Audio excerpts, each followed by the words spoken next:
Hello YouTube, welcome to my channel, I'm Bella, and today I'm going to be doing a Warhammer Mortal Realms Age of Sigmar review, issue 75. So let's get back to the table and check this out. Woohoo! Hello, and here we are at the table. So we've got Warhammer Age of Sigmar Mortal Realms issue 75 with the Mortis engine part 1 of 4. Here it is in plastic crack form. We are not going to be cutting anything out with our clippers out of this. We're going to wait until we've got all 4 parts to begin the construction of this monstrosity. It is classed as a war machine. So let us open it up. 12 plus, not for the under 3s, UK and Canada. So here's the contents page. Welcome, Warrior. This issue comes with the first part of your Mortis engine. Over this and the next 3 issues, you'll receive all parts needed to create this terrifying Nighthawk war machine. You'll also be receiving in-depth guides for building and painting your Mortis engine. In the meantime, this issue is packed with information about the history of the Mortal Realms, including a closer look at the shadowy god Malaron. You'll also get rules for fighting in the realms of life and a new battle plan, which to try these rules out with. There's the contents page, and then we've got Death Mortis engine, all about it. It is a fabulous piece of kit. It's pulled by 2 skeletal horses. It's basically like a massive carriage. Mortis remains. At the heart of each Mortis engine is a locked vessel. Within this are the remains of a necromancer of incredible power. By entombing in this way, the spirit of the necromancer is able to continue their foul existence eternally. So there you have it. It's got a corpse master, a mortis staff, a wailing banshee, special procession, spiked bone, and a noxious flame. Wow. Okay, next we have the Realm Gate Wars, the God Beasts Arise.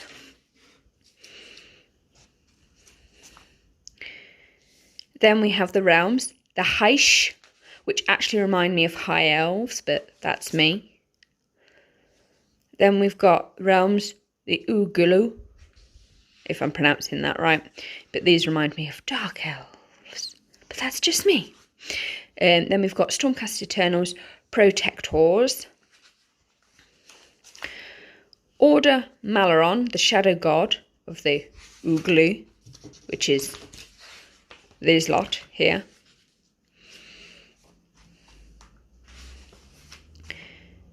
Then we have Tactics Tutorial Combat Order Tutorial B Tutorial 16. So the Realm of Life. The Mortal Realms. Boom, boom, tsh, yeah. A Matter of Life and Death. Matter of Life and Death. Stormcast Eternal Nighthaunt. And then Battle Plan, Into the Jaws of Life. So this is the first of 4. So 76, 76, 77, 78. Note in this one you only get this piece of information about the Mortis engine. So we can't construct anything, we can't paint anything, because we've not been given that information in this issue at all. So that is issue 75. I have got 74 on reorder because I went on holiday last week to the seaside. But just so that you can see, I have actually put flesh and hair on this figure here from the Stormcast Eternals, this female figure here, and this figure here from the Stormcast Eternals as well. And it's going quite well. They're the only 3 that have got like facial features and enough hair to be able to do this.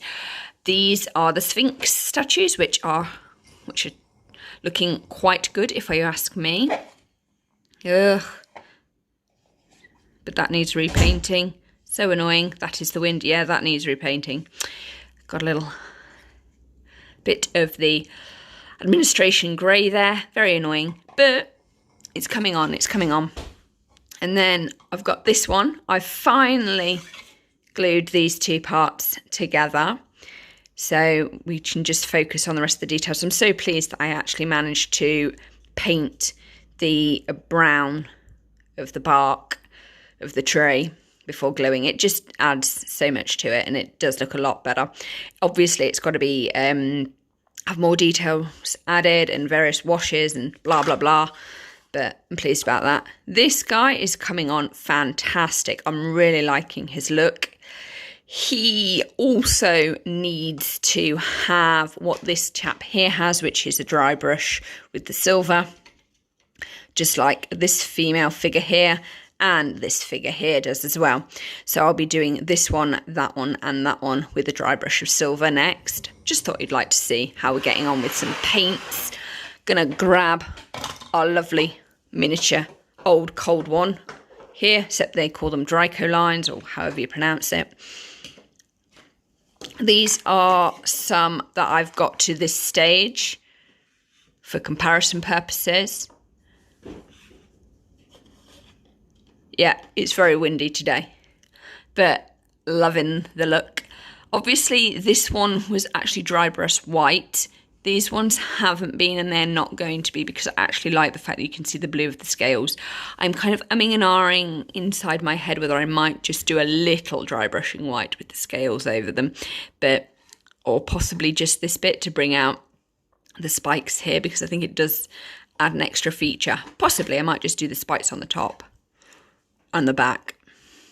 And then obviously I'd do their, if I did that, I'd have to do their little claws, but I think that might add something, so I'll keep that in mind. But then again, looking at this dude, see, I've just gone over with the green, and if I did that, I'd get rid of some of the decent greening. Decisions. Yeah, because obviously this guy's toes down here and here need doing and washing.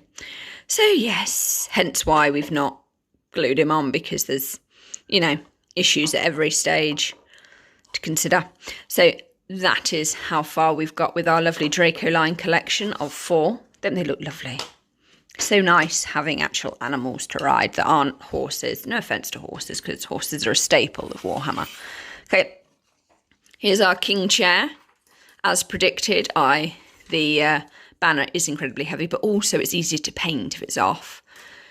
Still not done anything with those 3 pieces, but what I have done is use the green stuff and also added some extra, used some of the heads that we got for, he gave us all those heads, so I've put some on with the green stuff, and it's actually looking really nice to have all that sort of bump at the bottom.